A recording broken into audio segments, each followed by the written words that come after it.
네, 이번에는 강달러 수혜주로 주목이 되면서 이 실적 성장 전망되는 이 종목들 살펴보도록 하겠습니다. 박소영 뉴스캐스터와 함께 이야기 나눠보도록 하겠습니다.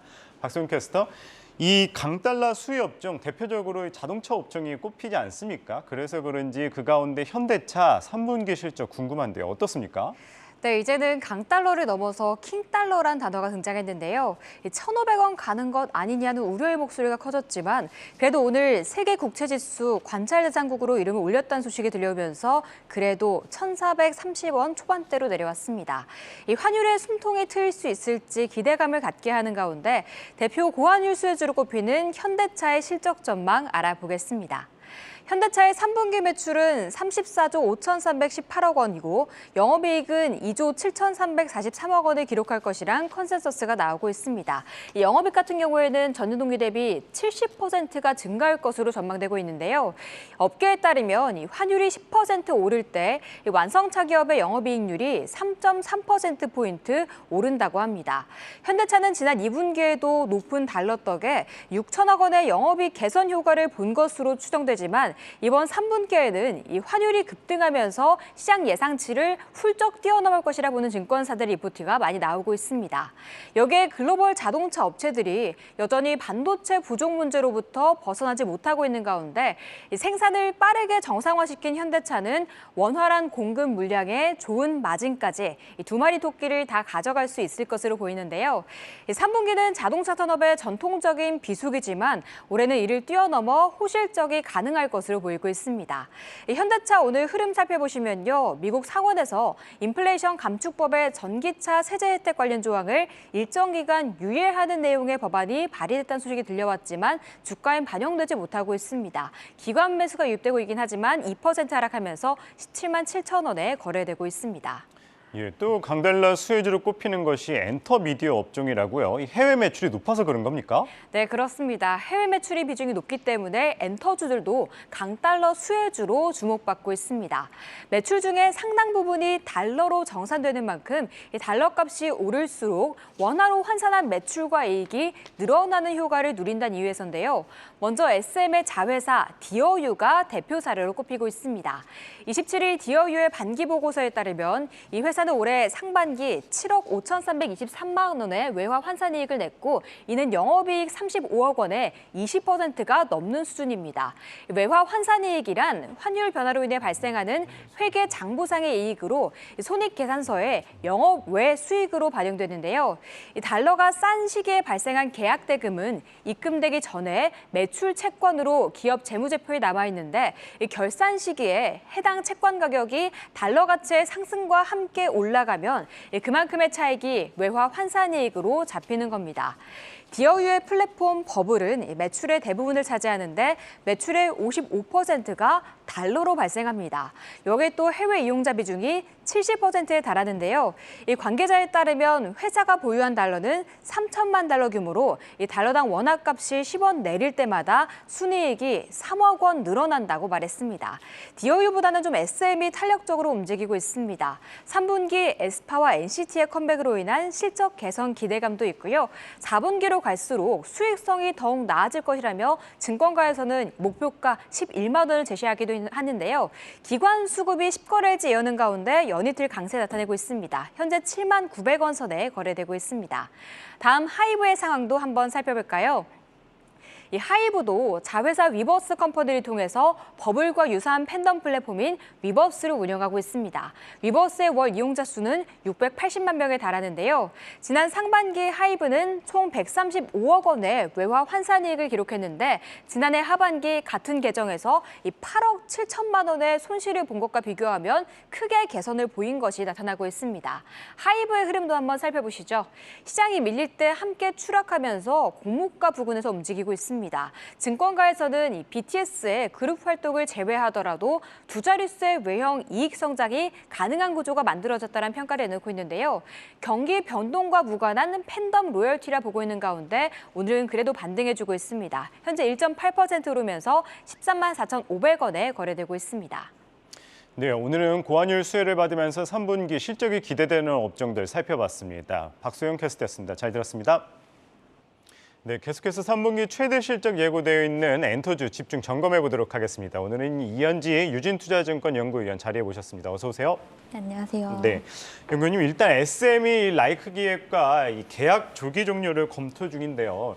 이 좀 시장에 어떤 영향을 미칠까요? 또 최근에 이 SM 임원들 대량 매도에 나서면서 이것도 또한 이슈가 되고 있는데 뭐 이런 부분 좀 어떻게 보면 좋겠습니까? 이제 온라인 파트너스라고 하는 곳에서 9월 30일 오늘이죠. 오늘까지 그 라이크 기획 프로듀싱 계약 조기 종료 관련해서 좀 답변을 달라고 요청을 한 상황이긴 한데 예. 이게 법적 구속력이 있는 것은 아니기 때문에 사실 지금 뭐 확답을 드리기는 조금 어렵습니다. 예. 다만 라이크 기획의 수수료 명목으로 지급했던 비용이 2020년에 129억 원, 그리고 작년에는 240억 원, 그리고 올해 상반기만 해도 누적 114억 원에 달합니다. 예. 그러니까 전체 별도 매출액의 한 5% 정도 내외에 해당하는 금액이라서 만약에 계약 조기 종료가 확실하게 공시로 나오게 된다면 그만큼 비용이 좀 세이브되기 때문에 좀 내년 이익 체력은 높아질 것으로 전망하고요. 예. 그리고 뭐 판단하기는 당연히 좀 힘든 부분이긴 합니다만 기한도 중요한데 결국은 라이크 기획과의 해소가 정말 어떻게 이 관계가 정리되냐가 더 중요한 요인이기 그렇죠. 때문에요. 그간에 좀 디스카운트를 받아왔었던 요인이 해소가 된다라는 측면에서는 좀 주가에는 모멘텀이 되지 않을까 보고 있습니다. 예, 그렇다면 이 3분기 엔터주 실적들 좀 어떻게 보시나요? 지난번에 나오셨을 때 하이브를 제외하고는 좀 실적이 괜찮다 이렇게 말씀을 주셨는데 아직까지 그대로 의견 유지하시는 건가요? 네, 여전히 네. 좀 같은 의견이고요. 근데 이게 생각해보면 당연히 그럴 수밖에 없는 게요. 하이브의 경우는 예. 2분기에 모든 아티스트가 다 활동을 했습니다. 맞습니다. 근데 이제 3분기는 당연히 그에 비해 조금 활동이 슬로우하기 때문에 실적상에서도 2분기 예. 대비로 QOQ로 빠질 수밖에 없고요. 나머지 엔터 3사는 메인 아티스트가 다 3분기에 활동을 활발하게 하고 심지어 공연도 굉장히 크게 하고 있기 때문에 예. 실적상의 뭐 숫자상이 이제 컨센 대비 하회상의 뭐 이런 차이는 있겠으나 3분기 최대 실적이 나온다라는 데에는 변함이 없습니다. 그렇다면 3분기는 그렇게 보시고 그러면 4분기 조금 더 내년으로 봐서도 조금 하이브 같은 경우에는 그래도 조금 부정적으로 보시는 건가요? 그렇지는 않은데요. 이제 물론 4분기도 나와봐야 알겠지만 지금 공연 같은 경우도 4분기에 굉장히 많이 잡혀있는 아티스트들도 많고요. 예. 그리고 하이브 같은 경우는 이제 위버스가 4분기에 구독 모델을 도입할 가능성도 있다라는 얘기가 나오면서 예. 직접이 아니더라도 간접 매출상에서의 매출 상승이 나오게 된다면 예. QOQ로 감익은 조금 없을 수도 있다고 생각을 합니다. 뭐 말씀하신 것처럼 3분기에 엔터 3사, 하이브를 제외한 엔터 3사 같은 경우는 실적도 괜찮다고 하셨는데 주가 같은 경우는 생각보다 오르지 못하고 있어요. 그렇다면은 그 가운데 조금 그나마 연구위원님이 주목할 만한 곳은 좀 어디라고 생각을 하시나요? 이게 개별 종목으로 보면 다 좋긴 한데요. 네. 아무래도 최근은 좀 매크로 변수가 좀 더 크게 작용을 하는 것 같습니다. 그래서 저는 3분기는 SM을 좀 탑픽으로 추천드리고 있는데요. 예. NCT 127이라는 가수가 생각보다 선주분이 좀 부진했어요.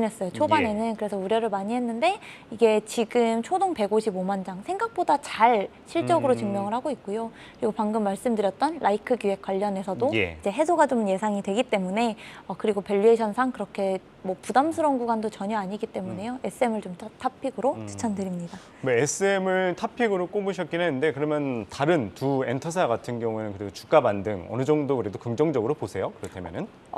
네, 당연히 이제 실적이 잘 나오기 때문에 주가 반등이 갈 수밖에 없고 특히나 뭐 JYP 같은 경우는 말씀드렸다시피 3분기가 역대 최대 매출 이익이 나올 것으로 예상이 되기 때문에 예. 그리고 3분기 때 그리고 4분기까지 이어서도 이제 소속 가수들이 미국이라는 시장에서 굉장히 성과를 잘 내고 있어요. 이것 또한 예. 주가 모멘텀이 될 것이라 보고 있고 YG 같은 경우는 이제 우리가 아시는 그쵸. 블랙핑크의 실적이 이제 3분기부터 서서히 반영이 될 거기 때문에 그간 부진했던 상반기 대비 하반기 그림이 좋아져서 3, 4 모두 다 긍정적인 흐름을 보일 것 같습니다. 그래도 3, 4 모두 긍정적으로 보신다. 뭐 이렇게 말씀을 주셨고 그러면은 콘텐츠주 같은 경우에는 어떻게 살펴보면 좋을까요? 뭐 반짝 반등도 있긴 했었지만은 그래도 꾸준한 상승세를 이어가지 못하고 있는데 이유를 어디서 찾으면 좋을까요?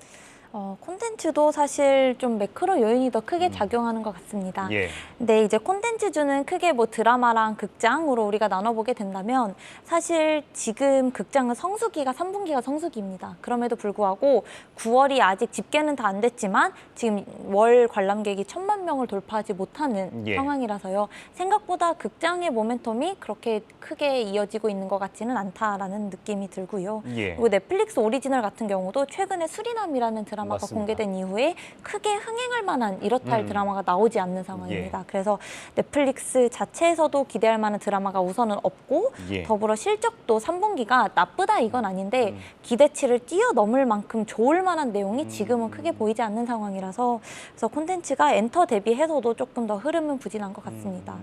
뭐 간단하게 뭐 나쁘진 않지만은 기대 이상으로 뭐 뛰어넘지는 않다. 이 콘텐츠주 실적 말씀해 주셨는데 그래도 콘텐츠주 실적 좀 어떻게 바라보면 좋겠고 콘텐츠주 가운데 탑픽은 뭘 꼽으시는지도 좀 말씀 부탁드릴게요. 콘텐츠에서는 이제 슬슬 11월이나 12월쯤 되면 내년 라인업이 공개가 됩니다. 네. 아무래도 어떤 작품을 어떤 플랫폼에 비싸게 파냐가 가장 중요한 요인이기 때문에 11월쯤 들어서서는 좀 제작사들 관심을 가지시면 좋을 것 같고요. 그중에서는 스튜디오 드래곤을 탑픽으로 추천드리는데 4분기에 좀 달라질 만한 그림이 크게 세 가지가 있습니다. 첫 번째는 이제 넷플릭스랑 우리가 장기 공급 계약 재계약이 예. 아마 4분기 중에 좀 공시로 다시 나올 것 같아요. 그러면 이게 아무래도 마진이 올라가는 직접적인 요인이기 때문에 좀 모멘텀이 될 것 같고 예. 두 번째는 이제 제작비가 총 500억 정도가 들어간 미국 드라마가 방영이 됩니다. 단순히 예. 500억도 중요하지만 미국이라는 시장에 진출한다라는 게 좀 한 번 리레이팅 될 만한 요소로 보고요. 나머지 세 번째는 이제 판매 매출 자체가 4분기에 1,500억 이상 분기 매출이 1,500 하는 회사거든요. 근데 예. 판매 매출로만 그 정도가 나오기 때문에 통상적으로 우리가 4분기에는 뭐 상여금, 판권 상각으로 항상 실적 쇼크 이슈가 있었는데 이번 4분기는 그런 거 없이 무난하게 흘러갈 것 같다. 그래서 지금 뭐 멀티플 자체도 그렇게 부담스러운 수준은 아니기 예. 때문에 스튜디오 드래곤 추천드립니다. 뭐 엔터주도 그렇고 콘텐츠 주도들도 그렇고 뭐 약간은 이제 매크로 이슈에 어느 정도 영향을 받아서 그렇기는 했지만 그래도 뭐 엔터주 같은 경우에 뭐 물론 이 그룹의 영향을 보이겠지만은 그래도 반등의 시점이라고 해야 될까요? 대충 어느 시점으로 보세요? 우선은 지금 단기적으로는 저는 엔터를 가장 콘텐츠보다 더 선호하기 때문에 예. 지금 시기도 나쁘진 않은데요. 예. 아무래도 좀 올해 연말이 될수록 조금 더 매크로 이슈에 민감하게 반응할 거기 때문에 예. 이제 내년에 데뷔하는 아티스트가 어디가 가장 많고 미국이라는 나라에서 누가 먼저 자리를 잡냐가 보이는 이제 내년으로 가서 좀 그런 모멘텀들이 확인되는 시기가 반등이 나오는 시기가 아닐까 싶습니다. 그러면은 뭐 올해 하반기보다는 조금 여유를 기다리고 있다가 네. 내년부터 좀 살펴볼 필요가 있다. 뭐 이렇게 이해하면 맞습니다. 될까요? 네, 알겠습니다. 오늘은 이 엔터주, 이 콘텐츠주에 대해서 살펴봤습니다. 지금까지 이현지 유진투자증권 연구위원이었습니다. 오늘 말씀 고맙습니다.